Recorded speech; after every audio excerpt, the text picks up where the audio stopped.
It started on a cold November morning.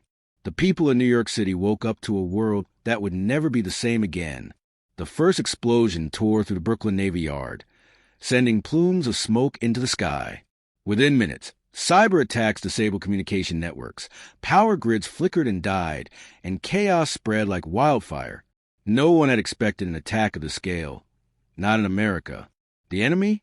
A coalition of rogue states, led by an emboldened and heavily armed adversary that had spent years preparing in secret.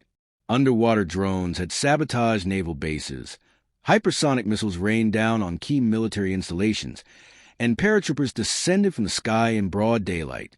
America was at war, but this time the battlefield was home. By nightfall, the Pentagon had been hit. The president was evacuated to a classified bunker, while remnants of the military scrambled to form a defense. Washington, D.C. became a battleground as special forces and National Guard units clashed with enemy soldiers in the streets. The Lincoln Memorial stood in defiance, its steps littered with the fallen. General Marcus Slade, a veteran of 3 wars, took command of the fragmented resistance. With most communication lines severed, he resorted to old-school tactics. Couriers on motorcycles, handwritten orders, and encrypted radio transmissions. Meanwhile, in the suburbs, civilians prepared to fight. Militias formed overnight, armed with whatever they could find. Veterans dusted off their rifles. Tech experts fought in the cyber realm, and engineers sabotaged enemy supply lines. The invaders had underestimated America's resilience. The occupation was brutal. Enemy forces controlled major cities, enforcing curfews and broadcasting propaganda. But resistance was everywhere. In Texas, a group of farmers turned snipers picked off enemy patrols. In Chicago, hackers disrupted enemy drones, blinding their surveillance.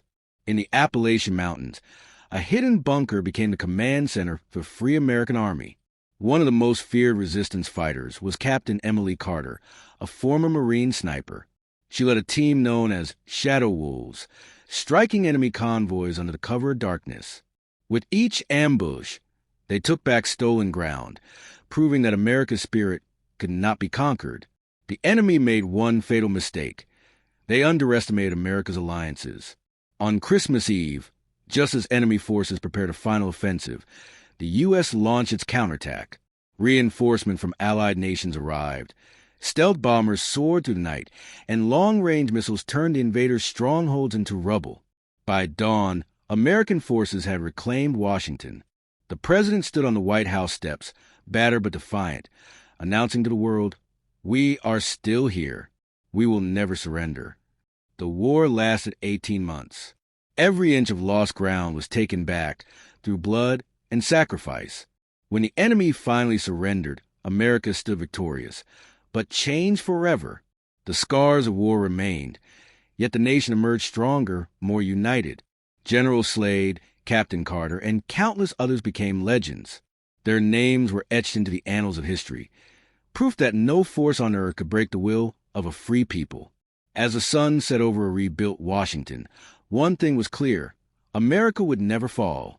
Goodbye-bye, and subscribe to my channel for more.